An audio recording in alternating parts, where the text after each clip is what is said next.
최상목 대통령 권한대행이 12월 31일 조한창 정계선 헌법재판관을 임명함에 따라 헌법재판소가 8인 체제로 틀을 갖췄습니다. 헌법재판소는 3일 윤석열 대통령의 1차 변론기일을 오는 14일로 지정했다며 피청구인 윤 대통령이 1차 변론기일에 불출석할 시 2차 변론기일은 16일에 열릴 예정이라고 밝혔습니다. 윤석열 대통령 체포와 별도로 탄핵 심판 심리를 본격적으로 시작한 것입니다. 여야 합의가 안 됐다는 이유로 최상목 대행이 임명하지 않은 마은혁 헌법재판관 후보자 문제도 헌법재판소가 곧 해결할 것 같습니다. 헌법재판소는 김정환 변호사가 제출한 헌법재판관 임명권 불행사 위헌 확인 헌법소원을 31일 전원재판부에 회부한 데 이어 2일 사안의 성격을 고려해 신속하게 심리할 예정이라고 밝혔습니다.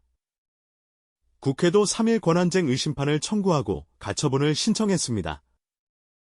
최상목 대행이 마은혁 재판관을 임명하지 않은 행위가 위헌이라고 헌법재판소가 결정하면 최상목 대행은 마은혁 재판관을 임명해야 합니다. 이제 관심은 헌법재판소가 언제, 어떻게 윤석열 대통령 탄핵 심판 선고를 할 것인지에 모이고 있습니다. 우선 결정 선고의 시기는 4월 18일 이전이 될 것입니다. 헌법재판소장 권한대행 문영배 재판관과 이미선 재판관의 6년 임기가 4월 18일에 끝나기 때문입니다. 문영배 이미선 재판관은 6년 전 문재인 대통령이 임명했습니다. 국회에서 선출한 조한창 정계선 재판관과 달리 대통령 목입니다. 이들이 퇴임하면 대통령이 새 재판관을 임명해야 하는데 대통령 권한대행이 재판관을 임명할 수 있는지 논란이 벌어질 수밖에 없습니다. 또 권한이 있다고 해도 최상목 대행이 임명권을 행사할 것인지 알 수 없습니다. 다행히 시간은 충분한 편입니다. 노무현 대통령 탄핵 심판은 2개월, 박근혜 대통령 탄핵 심판은 3개월 정도 걸렸습니다. 윤석열 대통령 탄핵 심판도 그 정도 걸릴 것입니다.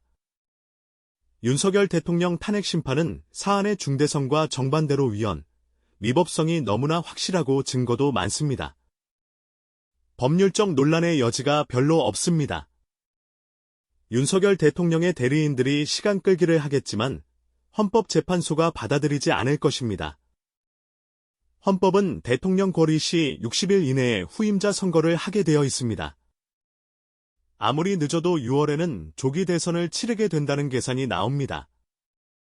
시기는 그렇다고 치고 헌법재판소가 과연 윤석열 대통령을 확실히 파면할 것인지 걱정하는 분들도 많을 것입니다. 크게 걱정하지 않으셔도 됩니다. 헌법도 상식에 기반을 둡니다. 친이 쿠데타로 헌법과 법률을 위배한 대통령을 파면하지 않으면 누구를 파면하겠습니까? 재판관들의 정치적 성향 때문에 걱정하시는 분들도 있을 것입니다. 문영배 이미선 정계선 재판관은 진보 성향, 김영두 정정미 김복형 재판관은 중도보수 성향, 정영식 조한창 재판관은 보수 성향으로 분류됩니다.